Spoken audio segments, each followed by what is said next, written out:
Shalom, salam sadis, salam cuan. Ketemu lagi hari ini. Hari ini pagi sekali saya upload ya. Setelah tutup candle, saya lihat pergerakan, saya cari beberapa berita. Terus juga udah pada tanya sibuk ini itu. Aduh, kayak ini tenang, santai, rezeki nggak kemana, nggak usah terlalu di ini. Saya akan ini.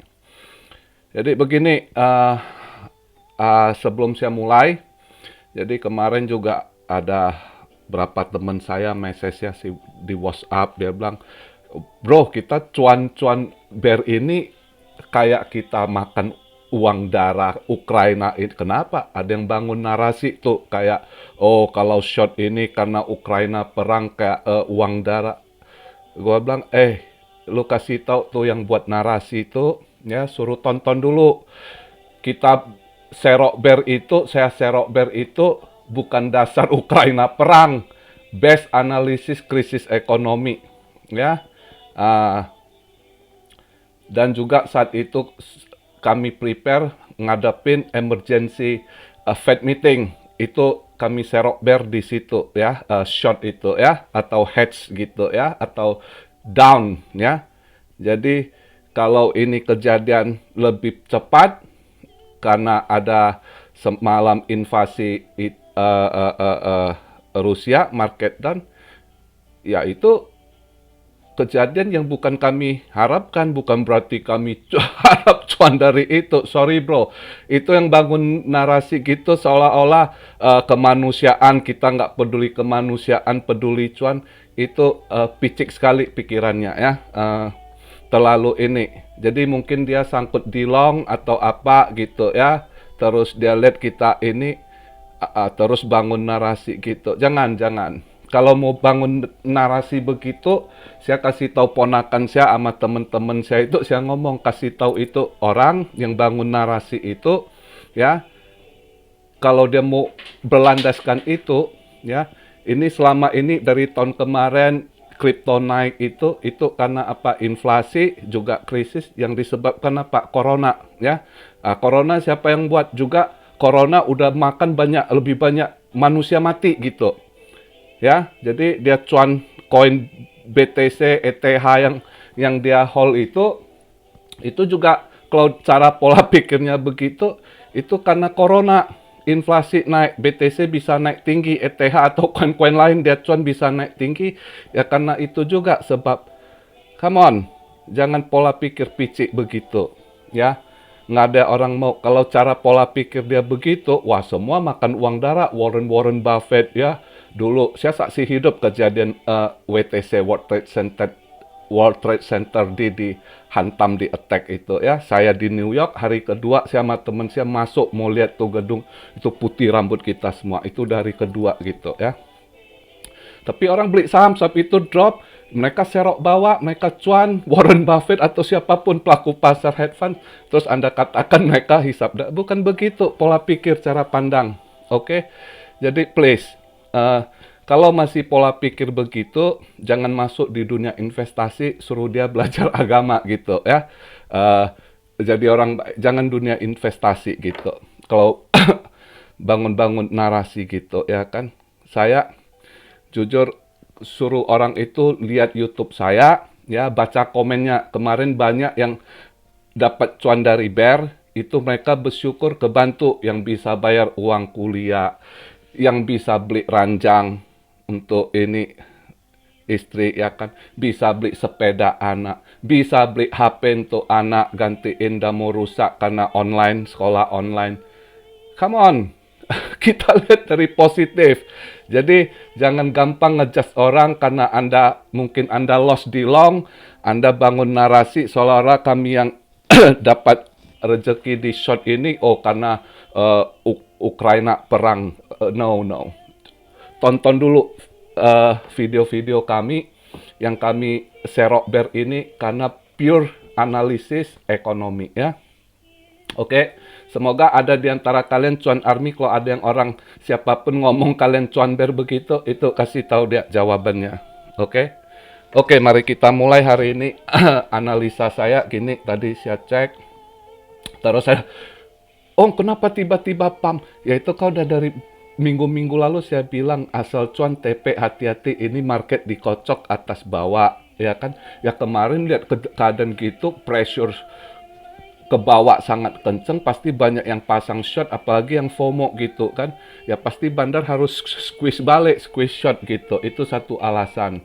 Kedua, market tiba-tiba berubah. Ini yang sebenarnya kenapa market tiba-tiba berubah, itu semua langsung fullback ya. Bukan pullback, fullback dari merah balik ke hijau setelah Biden buat announce uh, sanksi kepada Rusia yang sangat important. Dia punya sanksi karena apa?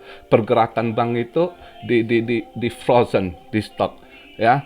Jadi dalam mereka mau trading currency pun itu uh, dari uang Rusia mau ke dolar udah pasti nggak bisa, ke euro nggak bisa, ke pounds nggak bisa, ke uang yen juga nggak bisa gitu ya. Dan kedua poinnya,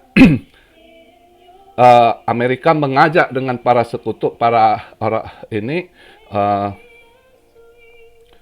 untuk tidak beli minyak dari Rusia, ya kan? Perusahaan-perusahaan minyaknya dilarang untuk transaksi dengan Rusia, oil and gas gitu ya.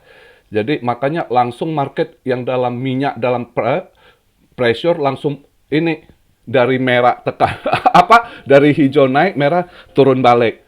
Emas yang kemarin sampai malam itu sampai naik $52, saya lihat tiba-tiba berbalik arah jadi merah. Tadi pagi saya lihat minus. Pas saya bangun tidur, saya lihat berapa tutup market, saya terkejut. Karena terakhir malam itu saya cek, sebelum saya tidur, masih hijau $30 something. Ya, tiba-tiba begitu volatile tadi malam, kejadian yang sangat ini ya. Nah ini kalian pemula yang investasi juga belajar. Maka saya kenapa kali ini bukan aja crypto volatile, market-market lain itu sangat volatile dengan kejadian yang unstable, tidak stabil gitu ya. Itu berubah total dalam waktu sekejap setelah Biden announce gitu ya, sanksi-sanksi yang diberikan. Nah, jadi lihatlah pentingnya itu ekonomi dunia. Begitu si Putin announce serang, market langsung ini. Ini begitu announce sanksi yang sangat penting, yang pengaruhnya gede, langsung market juga begitulah volatile-nya ya. Maka kenapa saya bilang hati-hati, selalu saya ingatkan kondisi market sekarang, hati-hati, kita nggak boleh sembarangan. Jangan kejar cuan, bukan begitu caranya ya. Harus analisa dengan benar, ini kemana pergerakannya, ini selanjutnya apa, next apa yang akan ini, ya kan? Nah kita juga analisa lagi penyebabnya. Setelah Biden announce ini, market langsung rebound, crypto juga, BTC cepat sekali dia rebound ya ke 39.000 something ya, hampir 40.000 lagi di reject lagi ya. Itu juga karena squeeze short juga kembali market cepat positif lagi, yang trennya negatif begitu habis Biden announce cepat sekali trennya ke positif balik gitu ya.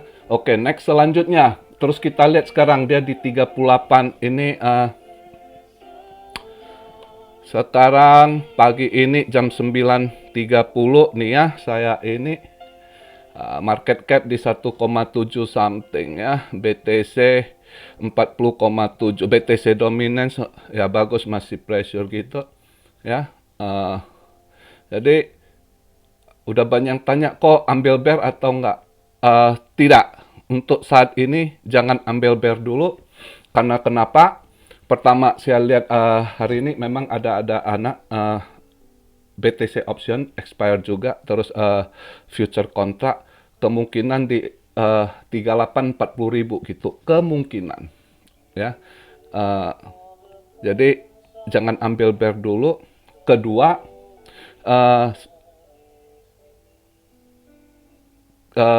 tadi saya baru dapat data dari teman saya di Amerika, yang ngobrol tadi pagi habis bangun.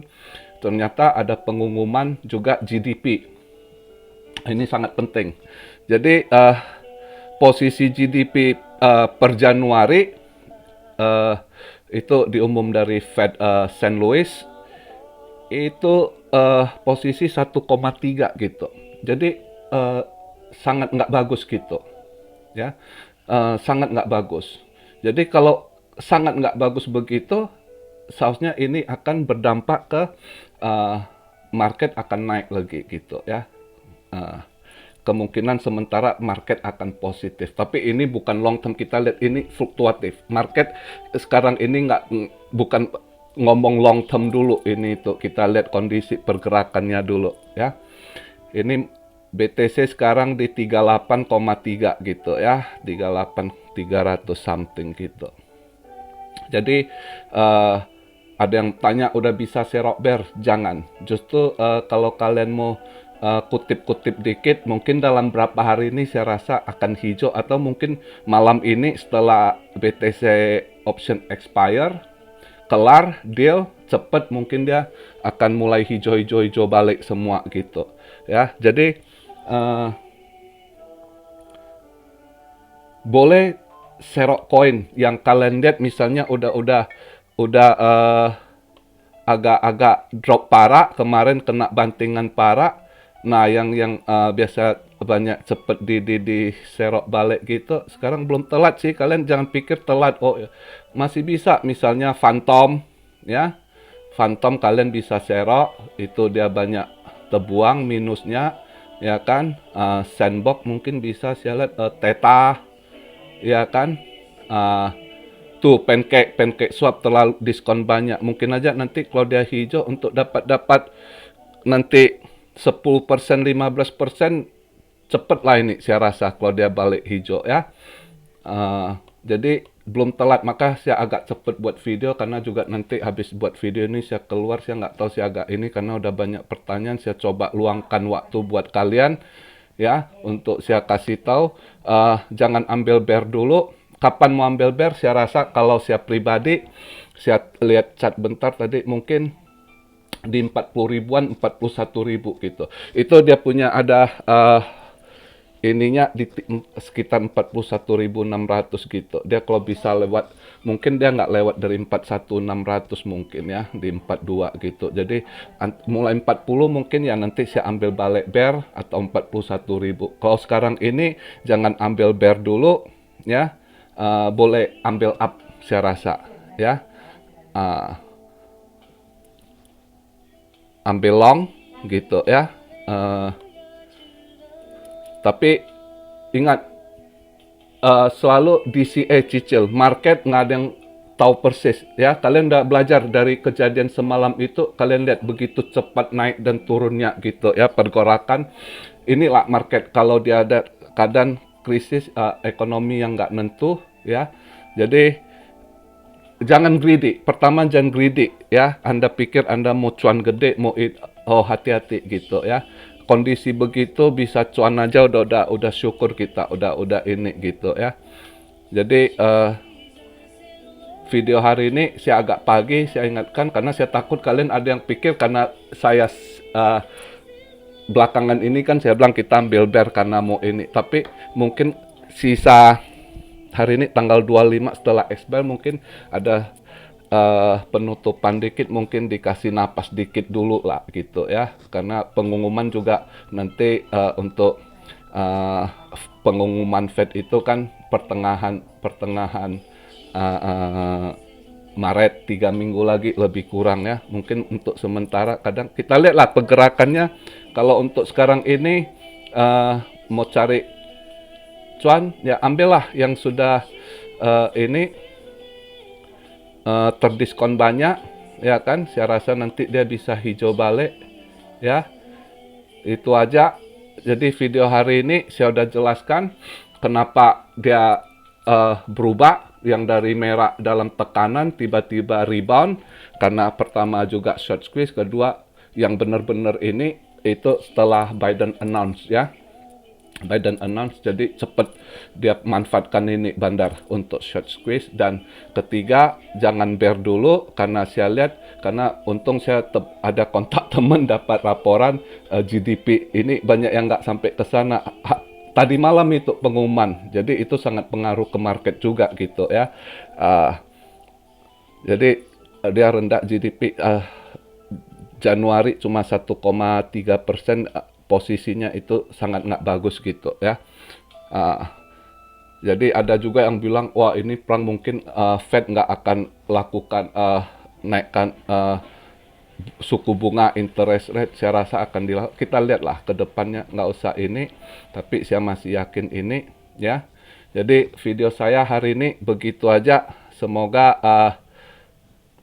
ke depannya masih bisa cuan, dan udah saya kasih jawaban juga buat yang nanya-nanya soal ini ya, yang ada bangun narasi soal jangan terlalu inilah picik pola pikir, lebih openly mind gitu ya. Oke, salam siario dari Tokyo. God bless you all. Be blessed, be blessed, be blessed. Immanuel, haleluya.